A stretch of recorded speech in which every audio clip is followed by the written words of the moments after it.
Hello everyone. Welcome to Threat Matrix episode 1. This is Cyber Kalki. I'm thrilled to have you with us today. I'm a cybersecurity expert with over 8 years of experience in this field.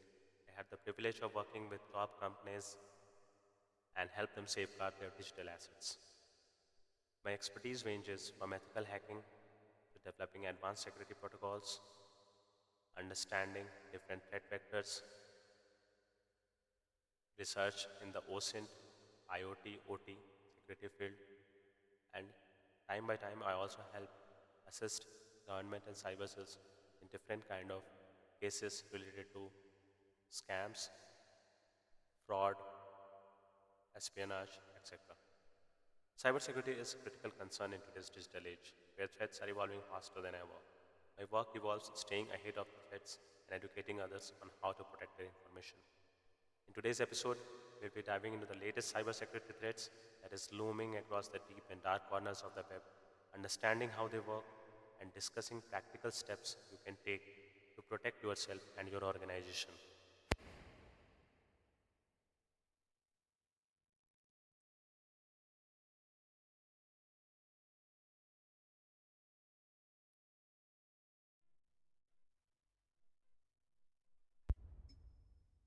Did you know that cybercrime is projected to cost the world 10.5 trillion annually by 2025? That is a staggering figure, and it highlights the importance of staying informed and vigilant.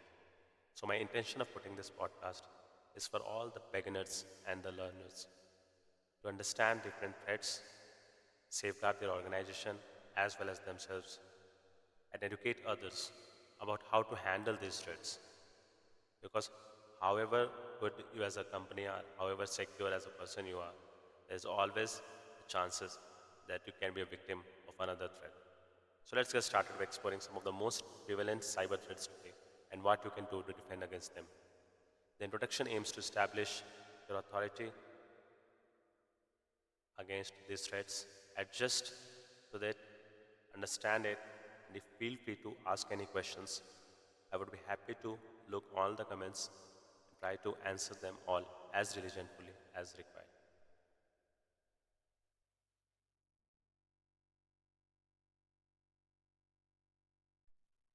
So yeah, the first threat that we're going to discuss today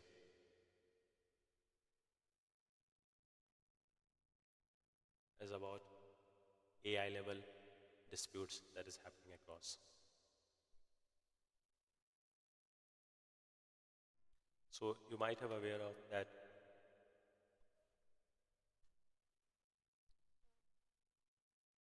Google have recently published a guideline, and this guideline is related to AI debate, where Google is urging third-party app developers to incorporate generative AI features in a responsible manner. So this is all around responsible AI usage, where they must ensure that they do not create restricted content or offensive information and market them in a manner that accurately represents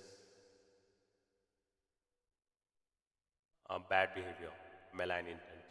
So app developers are also being recommended to rigorously test their AI models across various scenarios and safeguard them against different kind of attacks like LLM injection and all.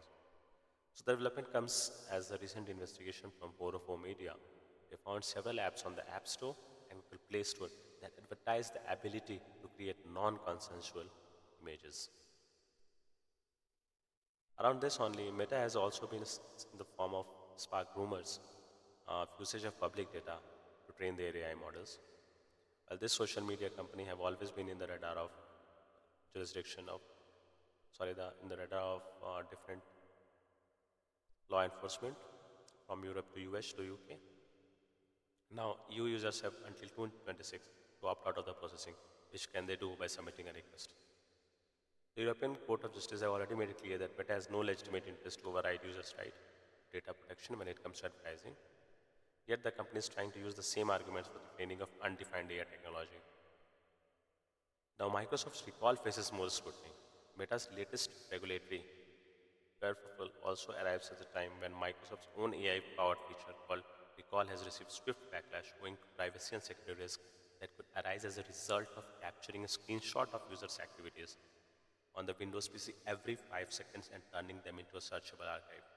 So this is very scary AI usage where actually any threat actors can basically filter the database and pass through all the screenshots and get all the required information to basically uh, gain control over the victim's data.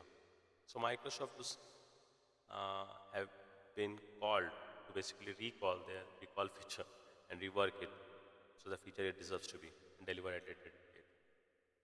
That said, it's worth pointing that recall is currently in preview and Microsoft can still make changes to the application before it becomes broadly available to all users later this month. It is expected to be enabled by default for compatible Copilot plus PCs. So this is what uh, recently been widely circulated across social media regarding the AI dispute happening across these tech giants. Now, the other threat article or the threat information that I want everyone to be cautious about is that there is a security flaws found in a popular WooCommerce plugin. This plugin is widely used, and the kind of flaw that is found is actually authenticated arbitrary option update. This flaw enables authenticated users to update arbitrary plugin options, potentially leading to privilege escalation. There is also an attack search on Checkpoint's recent VPN zero-day flaw. So this has warned the attackers could exploit the vulnerability to access sensitive information, potentially allowing them to move laterally within a compromised network and gain domain admin privileges. So more of this, you can obviously go and see the CV attached to it, but uh, there is a threat that is widely been uh, exploited within Checkpoint, and there is a Checkpoint gateway vulnerability also been popular recently, and Palo Alto and also have seen a surge of vulnerability exploitation. So these firewall and gateway devices are right now being targeted from APT groups as well. So be cautious and make sure that you have updated post all the security updates required on such devices, as these are always in the perimeter and make your overall organization secure and reduce this large scale exploitation attempt that have been going on. So the CV which is recently uh, affected by this vulnerability is associated with 2024-24919. Some 12,000 of the exposed hosts was using Checkpoint Quantum Spark gateway devices. About 1,500 of them have security gateway and some 137 are using CloudGuard appliances. So more than 6,000 of the internet exposed hosts were located in Japan as per our research. Other countries have relatively high concentration of exposed checkpoint appliances include Italy, US and Israel. So this have information have been worked together in a collaboration with Census. So this is very easy to find an exploit. The exploit is readily available over GitHub as well. Now, another threat where we want our audience to focus is about a new JavaScript-based RAT uses Cobalt Strike server for command and control. This is likely distributed through phishing campaigns. The attack involves an initial loader script that contains a call to command and control to receive a new malicious script, and further attack have been exploited. Now, there's a very interesting news that has been seen in the last few days is about FBI disrupting lot amount of ransomware organizations. This is basically cybercrime campaigns.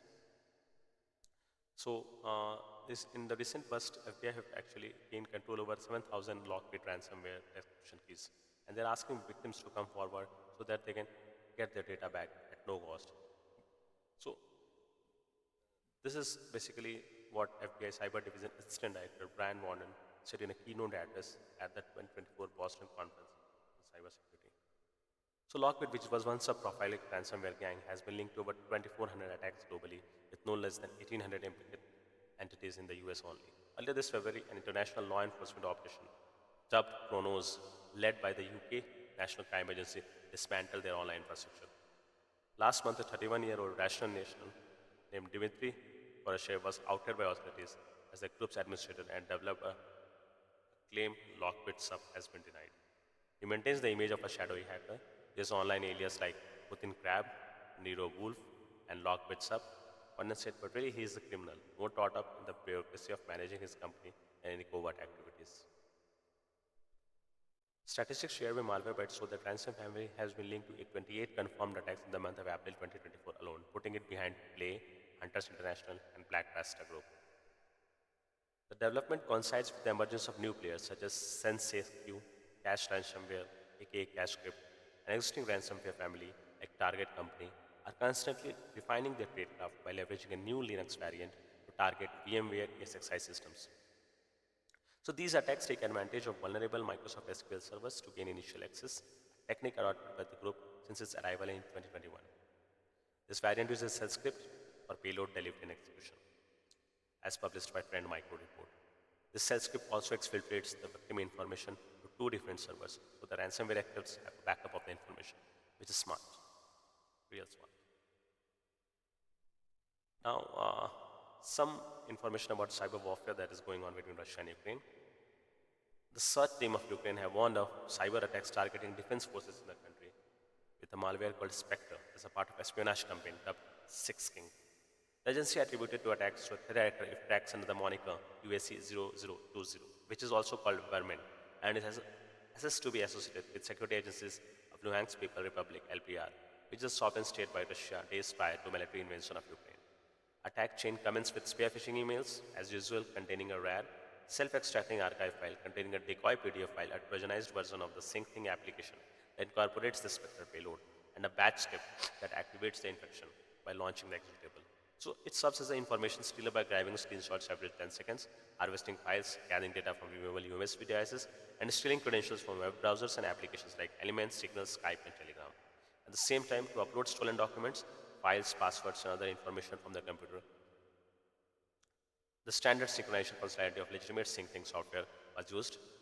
The establishment of P2P connection between computers was established post that. So SyncThing marked the returns of Vermin Group after a prolonged absence, which was previously observed orchestrating phishing campaigns aimed at state bodies in Ukraine to deploy the malware in March 2022. Spectre is known to have been used by the actor since 2019. This disclosure comes at the third round of social engineering attacks, leveraging the Signal instant messaging app as a distribution vector to deliver a remote access region called Dark Crystal RAC.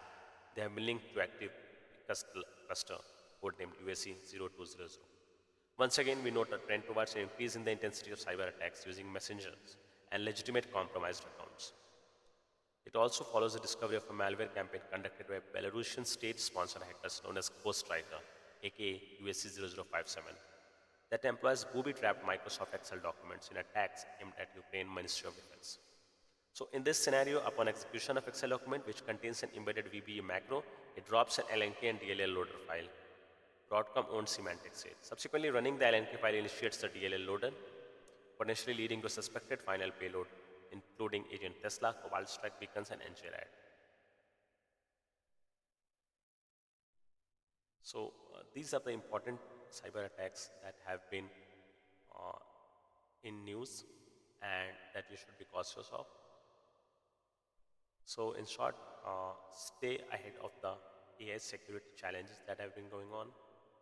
Ensure your security systems are patched, not only your endpoints, and try to build an autonomous SOC strategy so that you will not always have a tricky situation to face zero-day attacks and sit idle, right? So try to be updated with IOCs, try to see what controls you can implement within your systems to safeguards at the minimum effort from the ransomware and the malware groups, because they all basically utilizes the softwares which have gained trust over your organization or